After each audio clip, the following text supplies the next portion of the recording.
Nah kalau yang itu tuh apa itu Bang, untuk mengungkit-ungkit masa lalu kemudian seolah-olah itu harus, ini kan yang dimaksud untuk mengangkat ini kan supaya maksudnya Fufu Fafa ini dituduhkan adalah Gibran. Padahal mungkin hampir semua orang di Republik ini sudah nggak peduli siapa itu Fufu Fafa sebenarnya. Dan saya juga nggak mau tahu itu siapa Fufu Fafa Bang. Tapi dituduhkan ke Gibran dengan harapan pecah kongsi yang tadi itu Bang. Pecah kongsi Gibran dengan Pak Prabowo. Pak Prabowo itu nggak bisa dipengaruhi dengan cara kayak gitu. Kan kalau mau jujur, entah apa-apa juga statement saya terhadap Pak Prabowo tahun 2014-2019. Mungkin nggak ada apa-apanya itu statementnya Fufu Fafa Bang. betul. Dan Pak Prabowo mungkin nggak mau tahu siapa itu Fufu Fafa Bang, karena nggak penting Fufu Fafa akun siapa. Tapi saya yang mungkin juga tahun 2014, 2019 dalam suasana pertarungan kayak gitu, bicaranya juga macam-macam, mungkin lebih kasar. Tapi kemudian disambut dengan sangat baik oleh Pak Prabowo. Mereka salah mengukur kebesaran jiwa kenegarawanannya Pak Prabowo. Mereka salah mengukur levelnya Pak Prabowo. Kalau berharap ini bisa memantik sesuatu dari Pak Prabowo sehingga terjadi kecurigaan, sakwasangka dan segala macam, menurut saya itu kesalahan besar.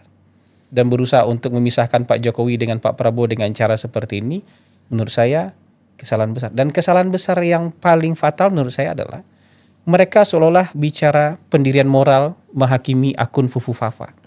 Orang-orang yang menghakimi ini Bang, kesehariannya sampai hari ini di media sosial nggak lebih baik daripada Fufu Fafa.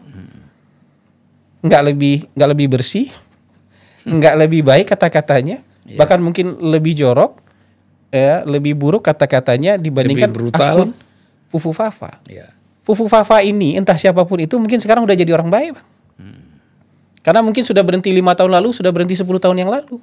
Saya diundang juga tuh sama Fufu Fafa. Iya.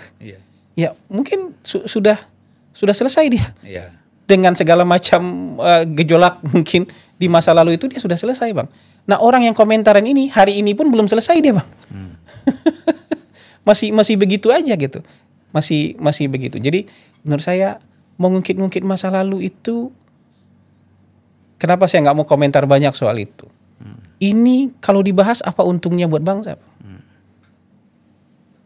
Kalau misalnya nggak kita bahas, ruginya buat negara apa? Bahkan mungkin sebaliknya, kalau dibahas rugi buat bangsa, nggak dibahas malah untung buat bangsa. Kalau mungkin masa lalu Bang, siapa Bang yang turun dari surga kemudian terbilang, saya bisa jadi calon ini, calon itu, kemudian saya nggak punya dosa? Ada nggak? Kan nggak ada. Kira-kira kalau ngungkit masa lalu, Umar bin Khattab layak jadi Amirul Mukminin gak Bang? Iya dong. Banyak sekali masalah ya. Kalau ngungkit masa lalu. Iya. Kalau ngungkit masa lalu, Khalid bin Walid layak jadi panglima perang Islam gak? Kalau ngungkit masa lalu. Jadi saya sekarang merasa kebencian ini karena sudah dipelihara lama sekali.